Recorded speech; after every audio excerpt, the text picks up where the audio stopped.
नमस्कार. श्री स्वामी समर्थ. आजचा आपला विषय आहे महाशिवरात्री.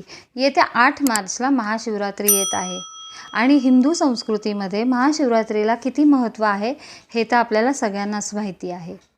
खरं तर ह्याच दिवशी भगवान शंकर आणि माता पार्वती यांचा विवाह झाला हे आपण सर्व जाणतोच.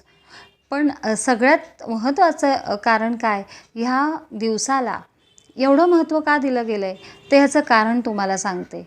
की भगवान शंकर म्हणजेच काय तर योग साधनेतील जनक त्यांना मानलं गेलं आहे. जेव्हा भगवान शंकर योग साधनेसाठी हजारो वर्ष कैलास पर्वतावर बसले होते, तर एक दिवस असा आला की ते ध्यान करताना कैलास पर्वताशी एकरूप झाले आणि एकदम स्थिर झाले, निश्चल झाले. त्याच्यामुळे निसर्गातली जी शक्ती आहे ती एका जागी स्थिर झाली आणि ज्या दिवशी ही शक्ती स्थिर झाली तो दिवस म्हणजेच महाशिवरात्रीचा दिवस. खरं तर जे साधक आहेत, जे साधना करतात, जे अध्यात्मात पुढं जायला बघतात, तर त्यांच्यासाठी हा दिवस म्हणजे पर्वणीच मानला गेला आहे. त्याचं हेच कारण आहे की ही जी शक्ती स्थिर झालेली आहे तर ती आपण कशी घेणार आणि ती आपल्यापर्यंत येणार कशी, त्यासाठी ह्या दिवसाला साधकांमध्ये खूप महत्त्व दिलं गेलं आहे.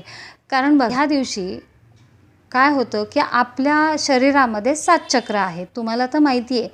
ती चक्र कुठली कुठली तर मूलाधार, स्वादिष्ठान, मणिपूर, अनाहत, विशुद्ध, आज्ञाचक्र आणि सहस्रार चक्र. ही चक्र जे आहे ही आपल्याला माहिती आहे की कुंडलिनी जी आहे ती कुंडलिनी शक्ती जेव्हा साधना करतात तेव्हा खालून वरती जातात, वरच्या दिशेला ती जातात. पण ह्याच दिवशी जेव्हा साधना केली जाते तेव्हा आपलं जे सहस्रार चक्र आहे त्याच्यात तिथे ब्रह्मरंध्र असतं. ब्रह्मरंध्र म्हणजे काय तर आपल्या घरी जर छोटं जे बाळ असतं तेव्हा त्याचा टाळू भरला जातो, तर ते ठिकाण म्हणजेच ब्रह्मरंध्र. तर अशी मान्यता आहे की ह्या दिवशी हे ब्रह्मरंध्र जे आहे, हे सहस्रार जे आहे ते ओपन असतं आणि त्यामुळे निसर्गातली जी काही शक्ती आहे, स्थिर झालेली शक्ती म्हणजेच काय तर वैश्विक ऊर्जा ज्याला आपण म्हणू शकतो, तर ही वैश्विक ऊर्जा त्या दिवशी तुम्ही घेऊ शकता. आणि म्हणून ह्या दिवशी दिवसाला जेवढं महत्त्व आहे तेवढंच महत्त्व रात्रीला पण आहे. जेव्हा ही रात्र जेव्हा आपण जागवतो तेव्हा हे जे ओपन झालेलं ब्रह्मरंध्र आहे, सहस्रार चक्र आहे, तिथून ती सगळी ऊर्जा वरून खालच्या दिशेला जाते. जे आपण जेव्हा ध्यान किंवा साधना इतर वेळेस करतो ती खालून वरती येते. पण हा एकमेव असा दिवस आहे की जेव्हा ऊर्जा तुम्हाला डायरेक्ट वरून खालच्या दिशेला जाताना दिसते आणि ही जी ऊर्जा आहे ही इतकं महत्त्वाचं काम करते की ही वर्षभर तुम्हाला पुरते आणि त्याचं जे कार्य आहे ते वर्षभर तुम्हाला दिसेल. म्हणजे तुमच्यात जी एनर्जी पाहिजे ती वर्षभर तुम्हाला पुरवली जाते. आणि म्हणून ह्या दिवसाला आणि रात्रीला खूप महत्त्व आहे. कारण ह्या दिवशी साधना करून योग परंपरेतील लोक योग साधना करून आत्म्याचं परमात्म्याशी मिलन घडू शकतात आणि म्हणून साधकांसाठी हा दिवस आणि रात्र खूप महत्त्वाची आहे. त्यामुळे ही रात्र जी आहे ती जागरणाची नसून आपल्या जागृतीची आहे.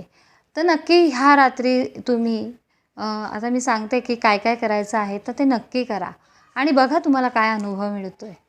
आता ह्या दिवशी तुम्हाला काय करायचं आहे की आपल्या घरात जर शिवलिंग असेल तर तुम्ही शिवलिंगावर अभिषेक करा. त्या अभिषेकामध्ये काय काय घ्यायचं आहे तुम्हाला तर दूध, मध, पाणी ह्याने अभिषेक करा.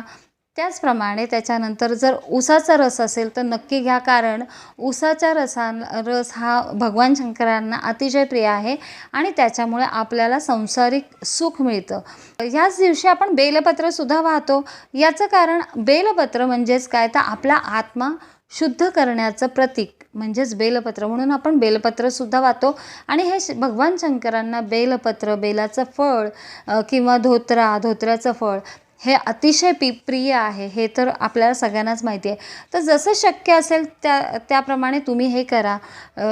जमल्यास रुद्राभिषेक नक्की करा, जेणेकरून तुमच्या आध्यात्मिक प्रगती तर वाढेलच पण आपल्या घरात शांतता राहील, शिवाय समृद्धी पण येईल. ह्या दिवशी भगवान शंकरांना फळं वाहिली जातात, फळांचा नैवेद्य देतात, कारण हे दीर्घायू आणि संतुष्ट जीवनाचं हे प्रतीक मानलं गेलं आहे.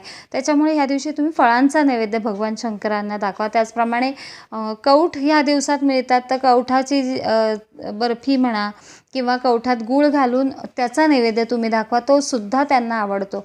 तर अशा प्रकारे हा दिवस आणि रात्र तुम्ही नक्की साजरी करा. रात्री ह्या दिवशी तुम्ही स्वच्छ अंघोळ करून पांढरे कपडे आपल्याला ह्या दिवशी मात्र परिधान करायचे. इतर वेळेस आपण सांगतो की काहीही म्हणजे धूतवस्त्र चालतं, पण ह्या दिवशी जर तुमच्याकडं खरंच शक्य असेल तर धूतवस्त्र नाही तर पांढरे कपडे तुम्ही या दिवशी वापरा.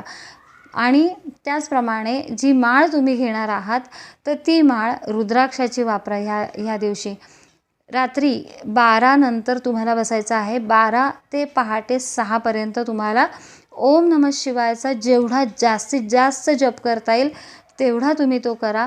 समजा जर सकाळी बरेच जण जॉबला जाणारे असतात, तुम्हाला नसेल एवढा वेळ, तर निदान 12 ते 3:30 पर्यंत तर नक्कीच ओम नमः शिवाय हा जप तुम्ही करा. ह्या दिवशी आपल्याला कुठला मंत्र करायचा आहे?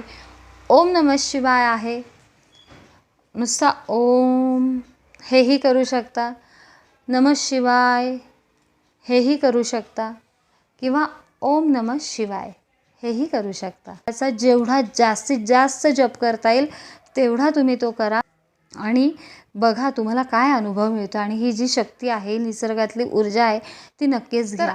असा हा दिवस आहे. तर आजचा आपला विषय मी इथंच थांबवते आहे. भगवान शंकराच्या कृपेने महाशिवरात्रीला आपल्या सगळ्यांच्या मनोकामना भगवान शंकर पूर्ण करोत, हीच मी त्यांच्या चरणी प्रार्थना करते. त्याचबरोबर जे कोणी नवीन आपल्या चॅनलवर असतील त्यांनी आपल्या चॅनलला लाईक, शेअर आणि सबस्क्राईब नक्की करा. छान छान कमेंट्स लिहा. चला तर मग परत भेटू एका नवीन विषयावर. तोपर्यंत धन्यवाद. स्वामी ओम. ओम नमः शिवाय.